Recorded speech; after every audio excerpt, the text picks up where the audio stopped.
Olu lusasazo lwendaba lusiza ngqo kumagumbi osasazo eStudio 9 kwikomkhulu le-SABC Auckland Park eRhawutini naseziphambili.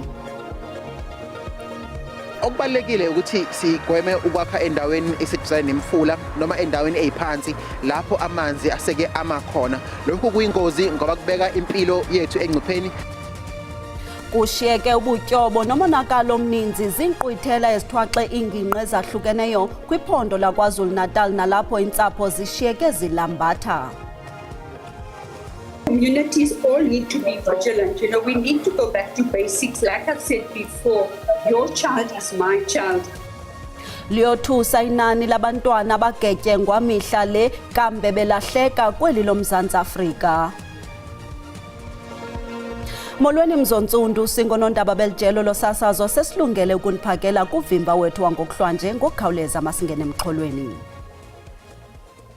Isaqhwithi esimandla sishiye umonakalo ongummangaliso kwiphondo laKwaZulu-Natal nalapho amakhaya angama-50 athe atshabalala ngabantu abathathu abaye bafumana umonzakalo logama intsapho ezili-150 zichaphazelekile. Ezona ndawo zithwaxwe kakhulu yile mozulu yiNewcastle, iUtrecht neDundee.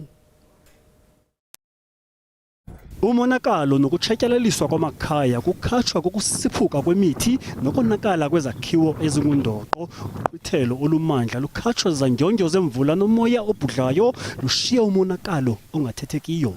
Team yethu yakwa-disaster emajuba ke isayenza ama-assessment ukuze ibone ukuthi idamage yenzekelile ingakanani. Esikwaziyo manje imizi iphephukile, iy'kole iphephukile, iy'hlahla beyisiphuka phansi, ama-apole esiphuka phansi ney'gxobe kagesi. Muningi kakhulu umonakalo owenzekile. So siyaxwayisa ngoba siyazi ukuthi lizobuya futhi izulu, sisithola isixwayiso ukuthi lizobuya. Ukuthi abantu baqaphele, bephephe, beqhele ey'ndaweni lezi ezifladayo eseduze kwemfula. Esi simo sezulu sishiye isibhedlela iNimeya Memorial singenaphahla ze kwadama amanzi ngaphakathi. Abasemagunyeni kwiphondo bacele ukuba kulumkwe kakhulu. Okubalekile ukuthi sigweme ukwakha endaweni eseduzane nemfula noma endaweni eziphansi lapho amanzi aseke amakhona. Lokhu kuyingozi ngoba kubeka impilo yethu engcupheni, kubeke impilo yemndeni engcupheni. Ungqongqoshe uyakhuthaza izakhamuzi ukuthi ziqhele endaweni enjalo. Umnyango futhi njengoba izulu lingelihle kwisifundazwe uyaxhumana nawo wonke amakhansela, amawadi kanye futhi nawo bonke omasipala, omeya uqinisekisa ukuthi endaweni lapho isengcupheni amalunga omphakathi ayakwazi ukuba asebenzise amahholo. Kusenjalo amaqela ophando nohlangulo asazama ukufumana umzimba wendoda ebihamba ngesithuthi esimke nezikhukhula kumazantsi aseThekwini kwizantyalantyala zeveki edlulileyo. Baqalile ukwakha amakhaya abo abahlali belokishi yasemizamo yethu eHout Bay emva komlilo otshabalalise izindlu ezininzi. Lo mlilo nophenjelelwe yimimoya emandla neqhelekileyo ngelixesha lasehlotyeni eKapa ushiye iintsapho ezininzi zingenandawo yokuhlala, ukutya kunye neempahla zokunxiba. Lo mlilo ushiye omkhulu umonakalo. Malunga na-25 wezindlu atshabalale kwaphela. Abahlali abachaphazelekayo ngoku baphantsi phezulu bezama ukwakha amakhaya abo ngokutsha. Umlilo uqalile izolo but thina sihlala kude kunale ndawo iqala umlilo, so siphaphame kade umlilo wabe sowufikile endlini and we lost everything like furniture, we lost but we managed to take our documents. Then ezinye izinto ke ngoku zitshile zona. I didn't even manage to take my stuff inside. I only managed one suitcase for my daughter. Umbutho wesisa iGift of the Givers ibonelela ngoncedo kwintsapho ezichaphazelekayo. The Gift of the Givers, you bring the food here in Hout Bay, and today now Gift of the Givers, you bring the truck and you're going to open at least to give the people the mattress and other stuff. Now you're going to go down to open the truck to see there what's going on inside. But this Gift of the Givers, it help us a lot in Hout Bay. Many of them just received their stokvel. Many of them just received their savings for Christmas, purchasing their new school uniform, purchasing food for that period, and that has completely burnt out. They are frustrated where they're going to put a roof over their head. We immediately yesterday provided immediate humanitarian need in terms of hot meal and clean drinking water, as some of the pipes have been completely burnt out here. And today we're extending that further humanitarian aid, sitting with community leaders till the early hours of this morning, working the exact number of people we have to assist. Kusenjalo kunjalo, umlilo obuvutha amadangatya kumathambeka entaba yetafile kufuphi nendlela engena eFilipi sele ugcinyiwe. Akukho monakalo wezakhiwo uchaziweyo. Unobangela walomlilo usaphandwa. Isixeko saseGauteng sijongene nomngeni wolwaphulo-mthetho oluthe gqolo ukwenzeka nanjengoko kukhula ukuthinjwa kwezakhiwo zale dolophu kwiiveki ezimbalwa ezidlulileyo. Isithwakumbe sokudutyulwa kubulawe usaziwayo uDJ Waras Warwick Stock kuqaqambise kanye oko ukudadela enzulwini kulomba sikrwece ilungu lesigqeba sikasodolophu waseRhawutini uGqirha Chwaku. Sizibulisele Gqirha Chwaku, sikwabulela nangexesha lakho. Khasele usicacisela ke Gqirha intoba kutheni ezi ziganeko zithe gqolo ukwenzeka zokuthinjwa kwezakhiwo. Mandibulise kubaphulayo ku the viewers at home nakuwesis. Into eyenzekayo ke aphana is that owners of the building some of them azikho ziba overseas and then zishiye i-management companies ezikhoyo pha. So as management companies they will collect the rent to a point. Ugqiba kwabo ke ngoku at some point nabo mhlambi babe ne problems zabo then bangabhatali umasipala bangabhatali ne-owner and then umasipala afike khona kumasipala akhathe ama-services like your water, your electricity and then ufumanise ke ngoku abantu ababhatali i-rent anymore because bathi services abazifumani. And then ufumanise ngoku i-building iyalanto iyawa ibe dilapidated ibe mdaka kunga isinki i-toilet zingasebenzi kunuke kube yilondo. Ufumanise ke ngokuba ne-security ngoku nibona kule building ayikho so wonke umuntu nguvela zibhuqe uyangena ngaphakathi aphume. So kweso siphithiphithi esinjalo ke kuthi gqi ke ngoku i-gangsters or ezi-syndicate ke ngoku ezingenayo zifike pha ziqhomisa abantu baxela uba abazubhatala anyone i-rent so i-rent ufuneka ibhatale kubo ke ngoku then ke ngoku that's when sithi ke ngoku i-building has been hijacked yabona ke ngoku yabo. So ke some of the owners bakhona ke ufumanise ukuthi xa i-owner ikhona kubekho ke ngoku abantu kwalapha abazi-tenants who are revolting abangafuni ubhatala i-rent and ba-influence nabanye. Ufumanise ke ngoku abantu bathi i-owner ikwazi ubhatala i-rates olo-hlobo and then i-building ekuthiwa ke it is a hijacked i-building. Then ke i-owner is gonna go to court iyofuna i-eviction order. So i-eviction order ke isebenza ohlobo ine-Pi Act ihamba nento kuthiwa yi-Pi Act. Awukwazi ke ngokuthi abantu uba-evicte ubase nje estratweni kufuneka ubafunele ntoni i-alternative accommodation. So ke ngoku loo nto idrege because ke municipality akanayo like enough alternative accommodation ekhoyo.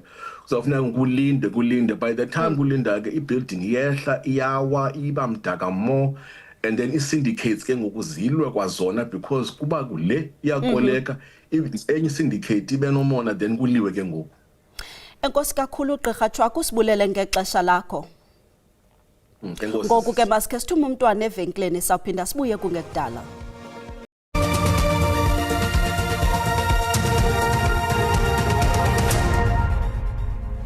Sibulise kwakhona sikwamkela nakwabo basanda ukungena uyakwazi ke ukuzibukela izindaba kwiqonga lika-SABC Plus ukanti ukuphela nje kwazo ungazifumana kwikhasi lika-YouTube ngokuba uthi SABC Indaba zesiXhosa. Masihlabele mgama.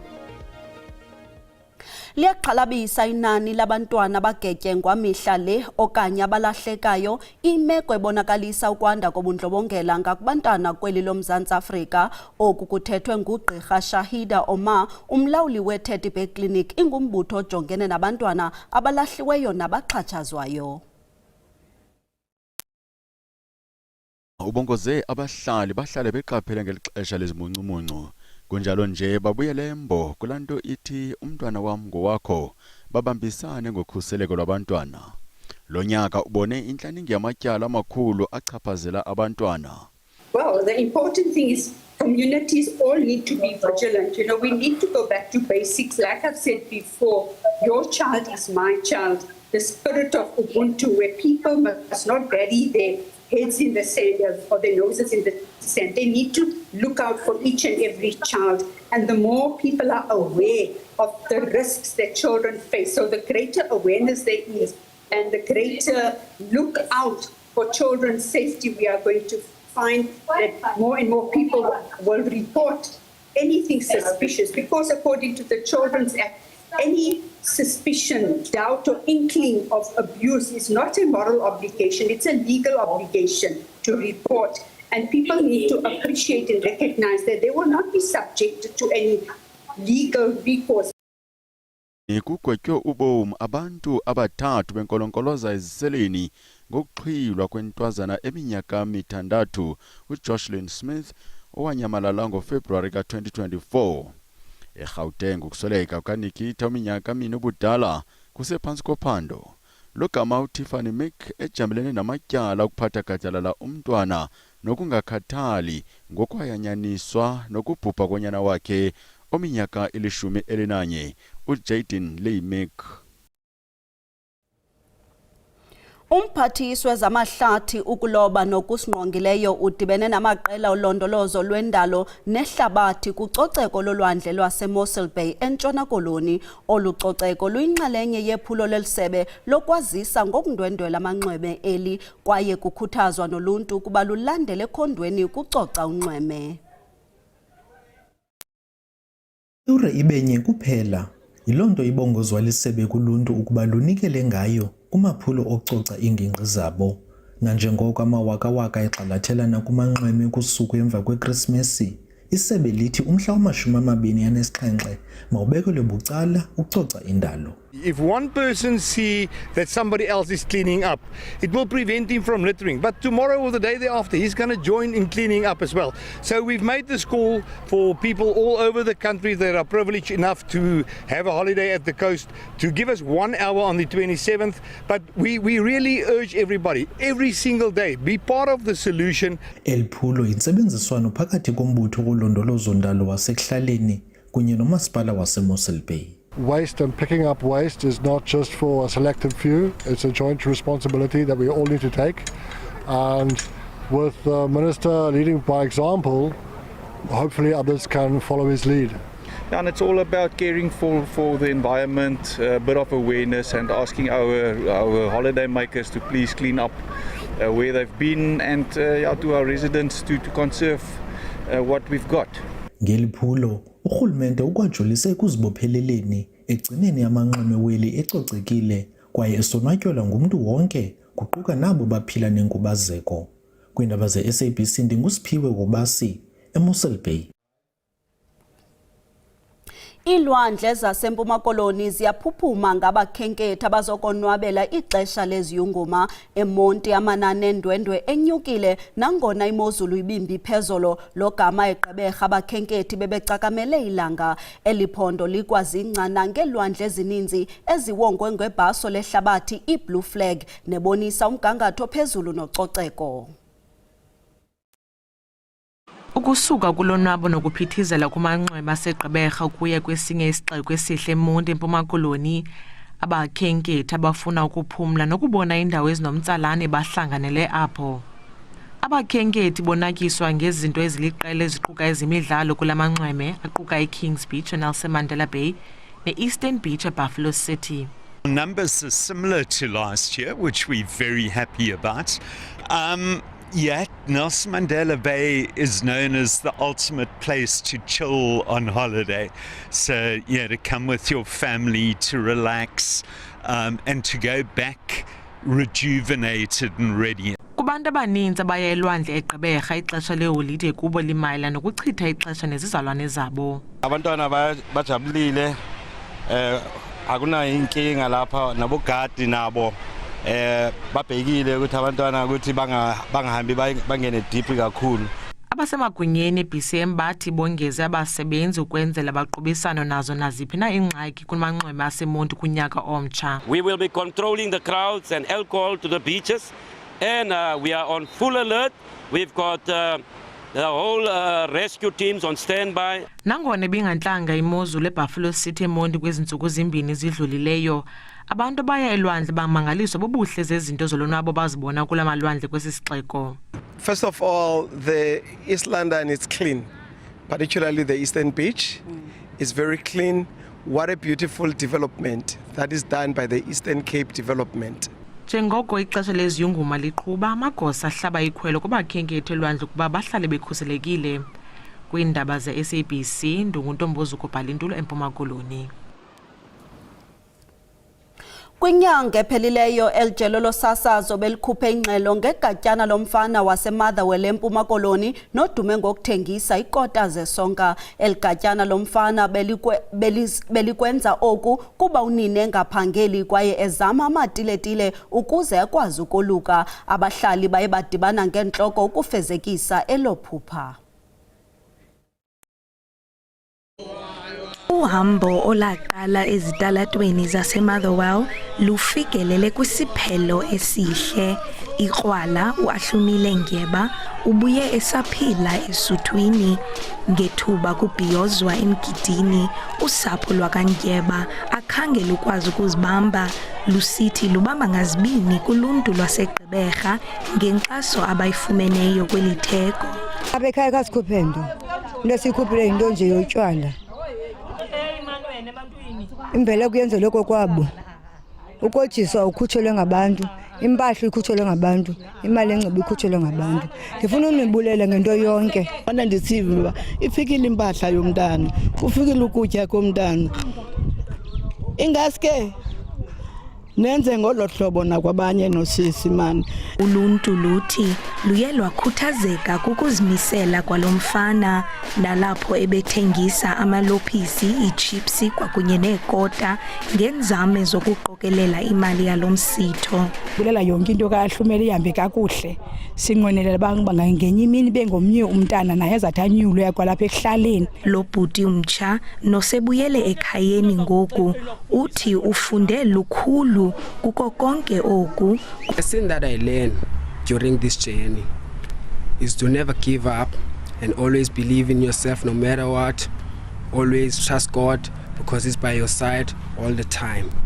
Ngyeba uthi uza kuqhubeka nokuthengisa ikota okwalomzuzu enenjongo zokuqala ishishini kuminyaka ezayo. Kwiindaba ze-SABC ndingusisipho Ngcumbe eGqeberha.